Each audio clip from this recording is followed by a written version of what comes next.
ഒരു സ്ത്രീയുടെ ഹൃദയത്തിൽ മുറുകെ പിടിച്ചിട്ടുള്ള സ്വപ്നങ്ങൾക്ക് ഒരു കാത്തിരിപ്പുണ്ട്. ഉയരങ്ങളിലേക്ക് എത്താനുള്ള കാത്തിരിപ്പ്. അവൾ പഠിക്കാൻ ആഗ്രഹിക്കുന്നു, വളരാൻ ആഗ്രഹിക്കുന്നു, സ്വന്തം നിലയിൽ നിലകൊള്ളാൻ ആഗ്രഹിക്കുന്നു. അത്തരം സ്വപ്നങ്ങൾക്ക് ചിറക് വിരിക്കാൻ IT അക്കാഡമിയിൽ എത്തിയിട്ടുള്ള നമ്മുടെ സ്റ്റുഡൻസിന് എന്താണ് പറയാനുള്ളതെന്ന് നമുക്കൊന്ന് കേട്ട് നോക്കാം. എൻ്റെ ഫ്രണ്ട്സ് ഇവിടെ IT അക്കാദമിയിൽ പഠിച്ചിട്ടുണ്ടായിരുന്നു. അവർ പറഞ്ഞിട്ടാണ് ഞാൻ IT അക്കാദമിനെ കുറിച്ച് അറിയുന്നതും ഞാനിവിടെ ജോയിൻ ചെയ്തതും. ഞാൻ ഇപ്പോൾ കറൻ്റ്ലി ഇപ്പോൾ എത്തിയിട്ടുള്ളത് 3rd മൊഡ്യൂളിലാണ്. അപ്പോൾ എന്തായാലും ഈ IT അക്കാദമി മിസ് ചെയ്യും, അതുപോലെ തന്നെ ഫ്രണ്ട്സിനെ മിസ് ചെയ്യും, ടീച്ചേഴ്സിനെ മിസ് ചെയ്യും. ടീച്ചേഴ്സിനെ പറ്റി പറയുകയാണെങ്കിൽ ഭയങ്കര സപ്പോർട്ടീവാണ്. എന്ത് കാര്യത്തിനും ഒപ്പം നിൽക്കണ, ഒരു ഫേവറേറ്റ് സ്റ്റുഡൻ്റ് ഒന്നുമില്ലാതെ എല്ലാവരും ഒരുപോലെ കാണുന്ന നല്ല സപ്പോർട്ടീവായിട്ടുള്ള ടീച്ചേഴ്സാണ് ഇവിടെ ഞങ്ങൾക്കുള്ളത്. അതുപോലെ എന്തായാലും ഞങ്ങൾ മിസ് ചെയ്യും.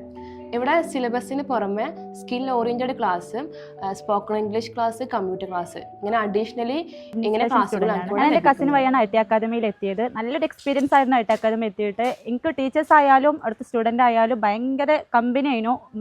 ഇപ്പോൾ ഞങ്ങൾക്ക് ലാസ്റ്റ് ഡേ ആണ്, സാറ് വീട്ടിൽ സെൻഡ് ഓഫ് പാർട്ടി ആയിരുന്നു. ഇവിടുന്ന് പോകുന്നതിൽ നല്ല സങ്കടമുണ്ട്. കാരണം നല്ല ടീച്ചേഴ്സിനായാലും ഫ്രണ്ട്സിനായാലും മിസ് ചെയ്യും. IT അക്കാദമി ഒരു 6 മാസത്തെ ജേർണി എന്ന് പറഞ്ഞാൽ അത്രയും അടിപൊളിയായിരുന്നു. ഓരോ കാര്യങ്ങളും ഓർത്തിരിക്കാൻ എപ്പോഴും അത്ര ഇമ്പോർട്ടൻ്റ് ആയ ഓരോ കാര്യങ്ങളാണ്. ഞാൻ കുറച്ച് ഗ്യാപ്പ് ഇട്ടിട്ടാണ് ഇവിടെ അക്കാദമിയിൽ ചേർന്നത്. ഞാൻ ഡിഗ്രി ഡിസ്റ്റൻ്റ് ആയതുകൊണ്ട് തന്നെ ഇവിടെ ചേർന്നപ്പോൾ നല്ല ടെൻഷൻ ഉണ്ടായിരുന്നു. ടീച്ചേഴ്സ് എങ്ങനെയാവും, ക്ലാസ് എങ്ങനെയാവും, എന്നെക്കൊണ്ട് കഴിയുമോ എന്നുള്ള ടെൻഷൻ ഉണ്ടായിരുന്നു. പിന്നെ ഇവിടെ വന്ന് ഒരു 2 ക്ലാസ്സൊക്കെ ആയപ്പോൾ ടീച്ചേഴ്സിനെ കുറിച്ച് പറയുകയാണെങ്കിൽ അത്ര കമ്പനിയായ ടീച്ചേഴ്സാണ്. നമുക്ക് ടീച്ചേഴ്സാണെന്ന് തോന്നിയില്ല. ഒരു ഫ്രണ്ട്സിൻ്റെ രീതിയിലാണ് എല്ലാ ടീച്ചേഴ്സും.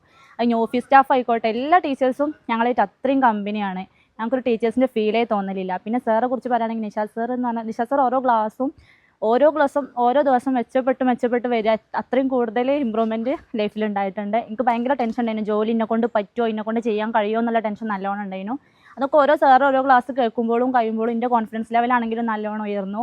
പിന്നെ ഇതൊക്കെ എന്നെക്കൊണ്ടും കഴിയുന്നുള്ള അത്രയും കോൺഫിഡൻറ്റിലെത്തി. ഇപ്പോൾ പ്രൊജക്റ്റ് കഴിഞ്ഞു. ആ പ്രൊജക്റ്റിലും അത്ര അടിപൊളിയായിട്ട് ചെയ്യാൻ കഴിഞ്ഞു. ഞാൻ ഈ ഒരു കോഴ്സ് ചെയ്യണമെന്ന് ആഗ്രഹിച്ചിരുന്നു. അങ്ങനെ വീട്ടിൽ പറഞ്ഞപ്പോഴാണ് എവിടെ ചെയ്യും, ഏത് ഇൻസ്റ്റിറ്റ്യൂട്ടിലാണ് ഇപ്പോൾ ചെയ്യുക എന്നുള്ളൊരു ഡൗട്ട് വന്നത്. അങ്ങനെയാണ് ഏട്ടൻ ഇൻസ്റ്റയിൽ ഈ ഇൻസ്റ്റിറ്റ്യൂട്ടിനെ കുറിച്ചുള്ള ആഡ് കണ്ടതും എന്നോട് ഇതിനെക്കുറിച്ച് പറഞ്ഞതും.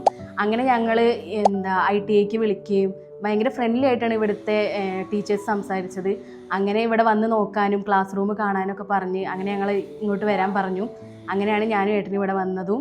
ഇവിടെ കണ്ടപ്പോൾ ഒരുപാട് ഇഷ്ടപ്പെട്ടു. അങ്ങനെയാണ് ഇവിടെ അഡ്മിഷൻ എടുത്താണ്. ഞാൻ മുൻപ് പഠിച്ചിരുന്നിടത്തൊക്കെ ടീച്ചേഴ്സിന് ഒരു കൂട്ടം ഫേവറേറ്റ് സ്റ്റുഡൻസ് ഉണ്ടാവും. അത് മറ്റു കുട്ടികൾക്ക് ഉണ്ടാക്കുന്ന വിഷമത്തെക്കുറിച്ച് അവർ മനസ്സിലാക്കുന്നില്ല എന്ന് തോന്നുന്നു. അതുതന്നെയാണ് ITയുടെ പ്രത്യേകത എന്ന് പറയുന്നത്. കാരണം ഇവിടുത്തെ ടീച്ചേഴ്സിന് ഒരു ഫേവറേറ്റ് സ്റ്റുഡൻസ് ഇല്ല, എല്ലാവരും അവരുടെ ഫേവറേറ്റ് ആണ്. അതുകൊണ്ട് തന്നെ കുട്ടികൾക്കും ടീച്ചേഴ്സും വളരെ ഫേവറേറ്റ് ആണ്. നിങ്ങൾക്കിവിടെ ഏതൊക്കെ ക്ലാസ്സുകളാണ് ലഭിക്കുന്നത്? ഞങ്ങൾക്കിവിടെ സിലബസ് ക്ലാസ്, കമ്പ്യൂട്ടർ ക്ലാസ്, അതോടൊപ്പം തന്നെ സ്കിൽ ഓറിയൻറ്റഡ് ക്ലാസ്സുകൾ ലഭിക്കുന്നുണ്ട്. ഈ സ്കിൽ ഡെവലപ്മെൻറ്റ് ക്ലാസ് എന്ന് പറയുന്നത് നമ്മുടെ കോൺഫിഡൻസ് ലെവൽ വർദ്ധിപ്പിക്കാൻ ഒരുപാട് സഹായിക്കുന്നത്. നിഷാദ് സാറാണ് ഞങ്ങൾക്ക് സ്കിൽ ഡെവലപ്മെൻറ്റ് ക്ലാസ് നൽകുന്നത്. അത് ഞങ്ങളെ കോൺഫിഡൻസ് വർദ്ധിപ്പിക്കാൻ ഒരുപാട് സഹായിക്കുന്നു. ഞാൻ ഇവിടുത്തെ ഹോസ്റ്റലിലാണ് താമസിക്കുന്നത്. ഫസ്റ്റ് ഓഫ് ഓൾ എനിക്ക് ഹോസ്റ്റലിലോട്ട് വരുമ്പോൾ ഭയങ്കര ടെൻഷനും ഭയങ്കര പേടിയൊക്കെ ആയിരുന്നു. കാരണം എന്താണെന്ന് വെച്ചാൽ ഞാൻ ഒറ്റയ്ക്കാണ് വരുന്നത്. അപ്പോൾ ഞാൻ ഇവിടുത്തെ മിസ്സിനെ ഇങ്ങനെ കണ്ടിന്യൂസ് ആയിട്ട് മെസ്സേജ് അയച്ചുകൊണ്ട് ഡിസ്റ്റർബ് ചെയ്യുമായിരുന്നു. ഇവിടെ എങ്ങനെയാണോ റൂമിൽ എത്ര പേരാ സ്റ്റേ, നമ്മൾ എങ്ങനെയാണ് കുക്ക് ചെയ്യുന്നത്, എങ്ങനെയാണ് സാധനങ്ങൾ വാങ്ങാൻ പോകുന്നത്, അതുപോലെ വേസ്റ്റ് മാനേജ്മെൻറ്റ് എങ്ങനെയാണ്, പിന്നെ സാനിറ്ററി പാഡ്സ് ഒക്കെ എങ്ങനെ ഡിസ്പോസ് ചെയ്യാമെന്ന് വെച്ച് ഞാൻ ഇങ്ങനെ കണ്ടിന്യൂസ് ആയിട്ട് മെസ്സേജ് അയച്ചുകൊണ്ടിരിക്കുകയായിരുന്നു. ഭയങ്കര ടെൻഷനാണ്. ഞാൻ എൻ്റെ ഫ്രണ്ട്സിനൊക്കെ വിളിച്ചിട്ട് അവിടെ അങ്ങനെ എനിക്ക് പേടിയാ ഒറ്റയ്ക്കാന്നൊക്കെ പറഞ്ഞ് അങ്ങനെ വന്ന കുട്ടിയായിരുന്നു ഞാൻ. പക്ഷേ ഇപ്പോൾ പറയാമല്ലോ, ഇപ്പം ഞാൻ ഇവിടെ സെറ്റാണ്. സത്യം പറയുകയാണെങ്കിൽ ഇപ്പോൾ ഇവിടെ നിന്ന് പോകുന്നു ആലോചിക്കുമ്പോൾ തന്നെ എനിക്ക് ഭയങ്കര സങ്കടമാവും. കാരണം അത്രയും അറ്റാച്ച്ഡായി ഞാൻ ഇവിടെ ആയിട്ട്. ഇപ്പോൾ ഹോസ്റ്റൽ ഫെസിലിറ്റിനെ പറ്റി പറയുകയാണെങ്കിൽ വേസ്റ്റ് മാനേജ്മെൻറ്റ് ആണെങ്കിലും സാനിറ്ററി പാഡ്സ് ഡിസ്പോസ് ചെയ്യാനാണെങ്കിലും പിന്നെ ടോയ്ലറ്റൊക്കെ ആണെങ്കിലും ഭയങ്കര ഹൈജീനാണ്.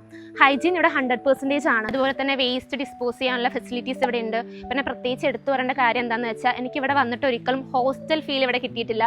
ഒരു ഹോംലി ഫീലാണ് എനിക്കിവിടെ. മീൻസ് എൻ്റെ ഹോസ്റ്റലിൻ്റെ സറൗണ്ടിങ്സ് ആണെങ്കിലും പിന്നെ എൻ്റെ ഫ്രണ്ട്സ് ആണെങ്കിലും ഫ്രണ്ട്സ് എല്ലാം സെറ്റാണ്. അതുകൊണ്ടൊക്കെ തന്നെ എനിക്കിവിടെ ഭയങ്കര ഹോംലി ടച്ച് നൽകുന്നുണ്ട്. ഞാൻ ഭയങ്കര അറ്റാച്ച്ഡ് ആണ്, ഭയങ്കര കംഫർട്ടാണ്. ഫസ്റ്റ് ടൈമാണ് ഞാൻ ഹോസ്റ്റലിൽ നിൽക്കുന്നത്. വീട്ടിൽ നിന്ന് മാറി നിൽക്കുന്നത് ആദ്യമായിട്ടാണ്. ഫസ്റ്റ് എക്സ്പീരിയൻസ് തന്നെ എനിക്ക് നല്ല എക്സ്പീരിയൻസ് ആയിരുന്നു. ഇനിയിപ്പോൾ ഞാൻ വേറെ സ്ഥലങ്ങളിലോട്ട് വർക്കിന് പോകുമ്പോൾ ഇതുപോലെ ഫെസിലിറ്റീസ് നൽകുന്ന ഒരു ഹോസ്റ്റലിൽ കിട്ടുമെന്ന് എനിക്കറിയില്ല. അതുകൊണ്ട് തന്നെ ഞാൻ ഇവിടെ നിന്ന് ഇറങ്ങുമ്പോൾ ഏറ്റവും കൂടുതൽ മിസ് ചെയ്യുന്നത് എൻ്റെ ഹോസ്റ്റലായിരിക്കും. എൻ്റെ ഹോസ്റ്റൽ എനിക്ക് ഭയങ്കര പ്രിയപ്പെട്ടതാണ്. ഹോസ്റ്റലിൽ കുറേ മെമ്മറീസ്, എൻ്റെ ഫ്രണ്ട്സ് ആയിക്കോട്ടെ, എസ്പെഷ്യലി എൻ്റെ ഫ്രണ്ട്സ് അവരെനിക്ക് ഭയങ്കര പ്രിയപ്പെട്ടതാണ്. പിന്നെ ഇവിടെ നിന്ന് എനിക്ക് ഓരോ സ്ഥലത്തു നിന്നും ഓരോ മെമ്മറീസാണ്. ഇപ്പോൾ ഞങ്ങൾ വരാന്തയിലാണെങ്കിൽ ഞങ്ങൾക്കൊരു ടീ ടൈം ഉണ്ട്, ഗോസിപ്സ് ഒക്കെ പറഞ്ഞ് ഇങ്ങനെ ഇരിക്കുന്ന ആ ഒരു മെമ്മറി, പിന്നെ എൻ്റെ റൂം ആയിക്കോട്ടെ, എല്ലാം ഈച്ച് ആൻഡ് എവരി വൺ ഞാൻ നന്നായിട്ട് മിസ് ചെയ്യും. ഇൻസ്റ്റാഗ്രാമിൽ ആഡ് കണ്ടിട്ടാണ് ഈ ഒരു ഇൻസ്റ്റിറ്റ്യൂട്ടിനെ കുറിച്ചിട്ട് കൂടുതൽ അറിഞ്ഞത്. അപ്പോൾ കൂടുതലായിട്ട് അന്വേഷിച്ചു, എനിക്ക് ബെറ്ററാന്ന് തോന്നി. അപ്പോൾ ഞാനിവിടെ നേരിട്ട് വന്നിട്ട് തന്നെയാണ് അഡ്മിഷനും കാര്യങ്ങളൊക്കെ എടുത്തത്. അഡ്മിഷനും കാര്യങ്ങളൊക്കെ എടുത്തപ്പോൾ നല്ലൊരു എക്സ്പീരിയൻസ് ആയിരുന്നു. ടീച്ചേഴ്സ് ആണെങ്കിലും ഇവിടുത്തെ സ്റ്റാഫ്സും കാര്യങ്ങളൊക്കെ എനിക്ക് ഇഷ്ടപ്പെട്ടു. പിന്നെ ക്ലാസ്സിനെ കുറിച്ച് പറയുകയാണെങ്കിൽ ക്ലാസ് നല്ല ക്ലാസ്സുകളായിരുന്നു. നമുക്ക് എല്ലാ കാര്യങ്ങളും നമുക്ക് മനസ്സിലാക്കി തരും. മിസ്സുമാരാണെങ്കിലും എല്ലാവരും നല്ല സപ്പോർട്ടീവാണ്. ഞാൻ ഡിഗ്രി കഴിഞ്ഞ് കുറച്ച് ഗ്യാപ്പൊക്കെ എടുത്തിട്ടാണ്, ഒരു വർഷം ഗ്യാപ്പ് എടുത്തിട്ടാണ് ഞാൻ ഈ ഒരു കോഴ്സ് എടുത്തത്. ഞാനിത് എടുത്തതിൽ ഭയങ്കര ഹാപ്പിയാണ്. എനിക്ക് ഭയങ്കര ആഗ്രഹം ഉണ്ടായിരുന്നു. +2 കഴിഞ്ഞ ടൈമിൽ തന്നെ എനിക്ക് ആഗ്രഹം ഹോസ്പിറ്റൽ ഫീൽഡിൽ പഠിക്കണമെന്നും ജോബ് ചെയ്യണം എന്നൊക്കെ. അത് ഈ ഒരു ഇതിൽ കൂടെ എനിക്ക് ഇപ്പോൾ സാധിക്കാൻ പോവാണ്. അപ്പോൾ ഇതിൽ ഞാൻ ഭയങ്കര ഹാപ്പിയാണ്. മാറ്റം എന്ന് പറയുകയാണെന്നുണ്ടെങ്കിൽ ഞാനാണ് വർക്ക് ഇതിന് മുമ്പും ചെയ്തിട്ടുണ്ട്, മൈക്ക് പിടിച്ചിട്ടൊക്കെ ഉണ്ട്. പക്ഷെ എന്നാലും എനിക്കൊരു പേടിയുണ്ട്. ഞാൻ എന്നെ കൊണ്ടൊന്നും കഴിയൂല എന്നുള്ളൊരു പേടി എനിക്കുണ്ടായിരുന്നു. പക്ഷെ ഇത് ഈ ഒരു ക്ലാസ്സിന്റെ പകുതി വരെ പലരും ഇവിടെ പറയും എനിക്ക് ആ ഒരു പേടിയാണ്. പക്ഷെ ഇപ്പൊ കുറച്ച് ദിവസമായിട്ട് ലാസ്റ്റിക്ക് അടുക്കണതുകൊണ്ട് എന്താണെന്ന് അറിയില്ല, പക്ഷെ ഇപ്പൊ സ്വയം ഒരു ധൈര്യം വരിക. അതുപോലെ തന്നെ പ്രൊജക്ടിന്റെ ഒരു കാര്യം കൂടി പറഞ്ഞാൽ, ഒറ്റക്കായിട്ട് നമ്മൾ പോകുന്ന സമയത്ത് അറിയാത്ത കാര്യം, നമ്മളിപ്പോ അയൽപക്കത്തെ വീട്ടിലും അങ്ങനെയൊക്കെ നമ്മൾ ഒറ്റക്ക് പോകും, എന്നാൽ നമ്മൾ ചെറിയൊരു മടിയുണ്ടാവും. പക്ഷെ ഇത് ആ ഒരു വലിയൊരു ഓഫീസിൽ എവിടെ പോകണം എന്ത് ചെയ്യണം എന്നറിയാത്ത രീതിയിൽ നമ്മൾ ഒറ്റക്ക് കണ്ടെത്തിയല്ലോ. അപ്പോൾ അതൊക്കെ ഇങ്ങനെ ഓരോ കാര്യങ്ങളും വരുന്ന സമയത്ത് നമ്മളെ കൊണ്ട് എന്തെങ്കിലും സാധിക്കും കഴിയുന്നുള്ളത് മനസ്സിലായി. അതുപോലെ അവിടെ നിന്ന് നമുക്ക് ജോബ് ചെയ്യാൻ താല്പര്യം ഉണ്ടോ എന്നുള്ളൊരു ചോദ്യം ഇങ്ങോട്ട് വരുന്ന സമയത്തും നമ്മളെ അവർക്കും പറ്റും എന്നുള്ളൊരു മനസ്സിലാക്കിയതുകൊണ്ട് നമുക്കും എന്തൊക്കെയോ കഴിയും, നമ്മളെ കൊണ്ടും എന്തൊക്കെയോ സാധിക്കും, എന്നെക്കൊണ്ട് എന്തെങ്കിലും സാധിക്കും എന്നുള്ളത് എനിക്കൊന്ന് മനസ്സിലാക്കി തന്നിട്ടുണ്ട്. അതാണ് മെയിനായിട്ട്. ഇത്രയും കാലം എന്നെക്കൊണ്ട് എല്ലാവർക്കും കഴിയും, പക്ഷെ എന്നെക്കൊണ്ട് അതൊന്നും കഴിയൂല എന്നുള്ളൊരു ചിന്ത ഉണ്ടായിരുന്നു. പക്ഷെ ഇപ്പം അങ്ങനെയല്ല, ഇപ്പൊ ഒരു വിശ്വാസം വരല്ലോ. ഞാനൊരു 20 വർഷത്തെ ഗ്യാപ്പ് എടുത്തിട്ടാണ് പിന്നെ പഠിക്കാൻ വന്നത്. 2005 എൻ്റെ പഠിപ്പൊക്കെ കഴിഞ്ഞതായിരുന്നു. അപ്പോൾ ഞാൻ ആദ്യം ഇങ്ങോട്ട് വരുമ്പോൾ ഞാൻ ഇത്രയും പ്രായമുണ്ട്, 39 വയസ്സായല്ലോ, ഞാനിപ്പോൾ ചെറിയ കുട്ടികളെ കൂടെയല്ലേ പഠിക്കാൻ പോണത് എന്നൊക്കെ വിചാരിച്ച്. പക്ഷെ അവിടെ എത്തിയപ്പോൾ എല്ലാതും എൻ്റെ പോലെ തന്നെ സൈസ് അതേ വൈബിൽ തന്നെ. ഞാൻ അവരോടൊക്കെ പറഞ്ഞ് ആരും എന്നെ പേര് വിളിച്ചാൽ മതി. പിന്നെ കുറേ അനിയത്തികളെ കിട്ടി, ഞാൻ എല്ലാവരും എൻ്റെ അനിയത്തികളായിട്ടാണ് ഞാൻ കണ്ടത്. കുറച്ച് സങ്കടമുണ്ട് പോകുമ്പോൾ. നമ്മളെല്ലാവരും നമ്മളെ ഫാമിലി ലൈഫായിട്ടൊക്കെ നമ്മളിത് എൻഗേജഡായും. അപ്പോൾ നമുക്ക് കൂടുതൽ ഇതേപോലെ നമുക്ക് വരാനോ കാണാനോ ഒന്നും സാധിക്കില്ല. എന്നാലും എല്ലാവരും കോണ്ടാക്റ്റൊക്കെ മെയിൻറ്റെയിൻ ചെയ്ത് പോകണം. ഇവിടെ കേട്ട ഓരോ അനുഭവങ്ങളും സത്യമുള്ളതാണ്. IT അക്കാഡമിയെ ഒരു വഴിത്തിരിവായി അനുഭവിച്ചതിൻ്റെ സിൻസിയർ ആയിട്ടുള്ള റെസ്പോൺസുകളാണ്. നമ്മുടെ ഓരോ യാത്രകളും വിജയത്തിലേക്കാകട്ടെ. ആ വിജയം IT അക്കാഡമിയിലൂടെ ആകട്ടെ.